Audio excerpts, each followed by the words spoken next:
Hey guys, it's Meredith with Pop Vintage and Home. I have some exciting news to share. Over the weekend I hit 500 subscribers. I'm stunned. Like all of a sudden, I just went from like 300, 100 to 300 to 500, and I just can't believe it. And I'm so excited and I'm so grateful. So thanks everyone for subscribing and thanks for your support. And I just want to call out a couple of new subscribers and welcome them by name. We've got Charlotte Hannon, Tammy Hotz, Wildrosen the Lover, Melanie Lucas, Claire 74, and Junkie Cat Junction. New subscribers, welcome and thank you. With that said, I want to share a project with you guys that I started, I can't remember if it was last month in June or if it was even in May. It's a cooking journal, as you might have guessed, and I pulled pages for it and cut pages for it, started decorating the pages and making some embellishments, and then the project kind of fell by the wayside, and I don't know what my problem is, but I can't seem to finish it, and I've got a lot of work to do. I mean, the spine is still intact, so I need to cut this apart and put in a new spine and then sew in the pages, sew in the signatures, and then finish it up. And I need help and feedback from the group here on sort of what to do next. And I think my first question to you guys is going to be, should I make this journal 2 signatures or 3 signatures? As I said, this is going to be a vintage cooking journal made from a vintage Italian cooking cookbook. Let's just do the measurements. This is 6 inches wide by about 9.5 inches high. And currently I have 2 signatures put together. And each signature consists of, I think, like around 13 total pages. So I include this pocket as a page and doilies as a page too. So let me just check. 1, 2, 3, 4, and I'll flip through it so you can see like what I've done so far. Well, maybe I'll just flip through it now, because if I just start counting and flipping through, then you'll see everything. Okay, so this is the first signature, and this is, I think it's like some oilcloth or some shelf liner, and I'm making it like an ephemera pocket, and I have some ephemera in here for safekeeping.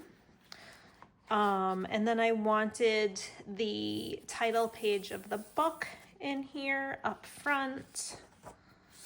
And I've got a doily, and this is a photograph, an image from the cookbook.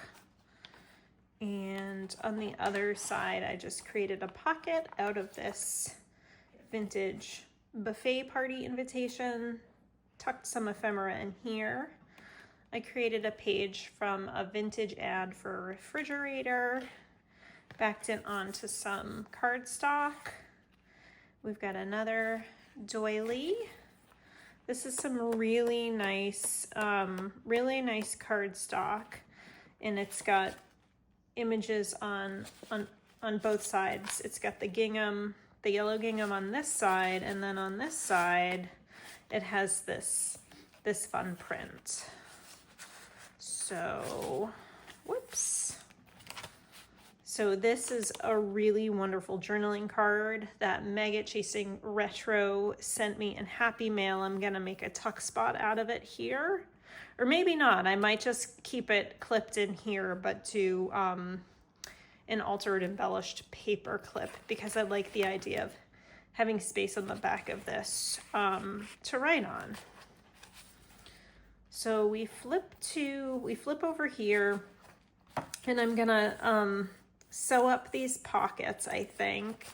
And I just have some fun ephemera tags and journaling cards. And I love this page. So this was an ad from a vintage magazine. This is the other side of the ad. This is from one of those Betty Crocker cookbook binders. Kool-Aid dyed paper, wallpaper, and here's the center of the signature. Just such a fun image, and I didn't want it cut off, so I made that the center of the signature. So let's see how many pages we've got here. We've got 1, 2, 3, 4, 5, 6, 7, 8, 9, 10, 11, 12. So I guess I've got 12 pages per signature total, which I know is not a lot of pages. I feel like most junk journal makers I watch, their signatures are a lot bigger. But I just find the bigger I make my signatures, the more pages, they're just harder for me to sew in and get flush. So, and I also just, I have a limited amount of paper that fit this color palette and theme. So I've got smaller signatures. So that's the first signature. This is the second signature, and it starts with a doily and this wonderful vintage magazine image. This is a kitchen from a vintage Better Homes and Gardens. And since it's a big image, I just did a fold like that. And so we'll have a nice kind of area to tuck and hide ephemera and stuff in there. And you can see I glued the vintage magazine image on the back of some really beautiful cardstock. This came from a really nice paper pad that I ordered a couple of years ago from Michael's online. So we've got some graph paper here, another doily, beautiful cardstock. The other side, it's two-sided cardstock. I'm gonna do a pocket here. This was an image from a plant book about like the origins of ancient plants. I guess I made an envelope out of it way back when, and I guess my thought was to tuck the envelope here against this bright yellow plain copy paper. This is a wonderful ad for vintage Federal glasses. This, I think, Meg at Chasing Retro sent me in Happy Mail. I love it, and it's just perfect for this journal. We've got another doily, and I love the way the green on each page complements each other. Fun cardstock. This is gift wrap, and I put the image of the percolator on it. This is a great page from one of the Betty Crocker binder cookbooks. Vintage wallpaper. This is a page from the cookbook. And then you can see I hinged pages so I could do the pages portrait style like this instead of landscape style on their sides. And this is an ad, as you can see, for Hunt's tomato sauce, so I just put it on the back of this. This is like thicker resume paper that I coffee dyed. Okay, so this was the center, I guess the center signature. So we've got 1, 2, 3, 4, 5, 6, 7, 8, 9, 10, 11, 12. So 12 pages in each signature. And so my question was, should I do a third signature? And to be honest, I don't think I have enough pages to do a third signature. Yeah, I guess. Yeah, let me know. If I have enough pages, would you say do a third signature, or would you just say, Meredith, quit while you're ahead, stick with the 2 signatures you have. It's okay if it's a smaller journal. You're probably wondering, what am I going to do with this journal? This journal, I'm not going to keep this for myself. I may make it for my daughter and give it to my daughter. I may give it to a friend. If I ever do a craft fair, I may try and sell it at a craft fair. So I don't intend to keep this for myself. So if that has any bearing on the number of signatures the journal should have, by all means, let me know in the comments.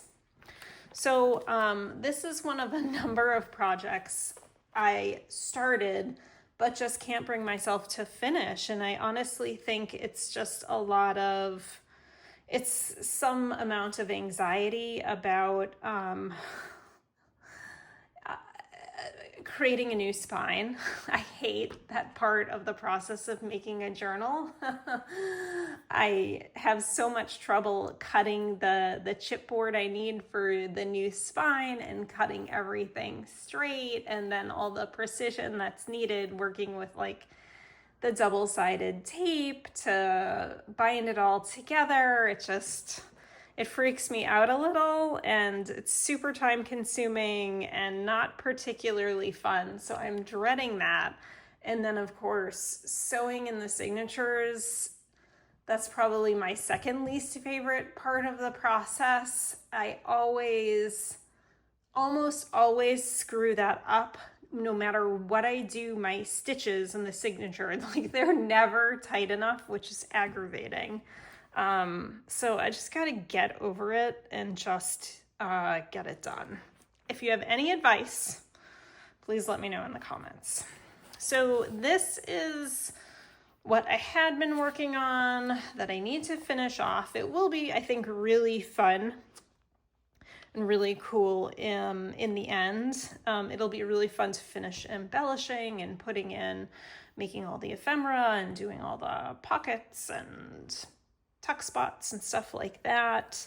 The other thing I started working on around the same time, so May-June timeframe, was a vintage beauty journal. And that's another one I pulled pages for it. I've started putting signatures together, and I just can't bring myself to finish it out of fear.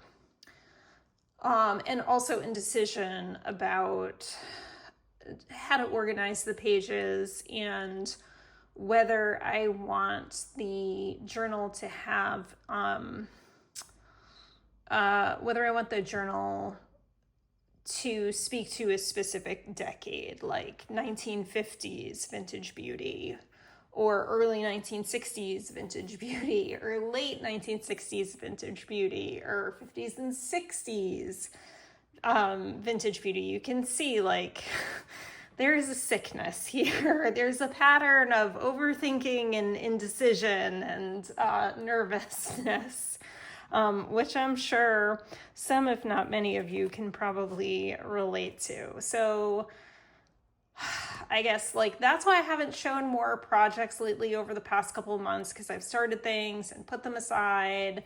But now that there aren't a lot of estate sales on the horizon and I won't have a lot of hauls for you, I feel like I gotta start showing some work to keep this fledgling little channel going. So I've done enough talking. Thanks for listening. Let me know your thoughts on this journal. Need some advice. Be generous with your advice in the comments. Thanks for watching. Thanks for getting me to 500 subscribers, and I'll see you in the next video. Bye.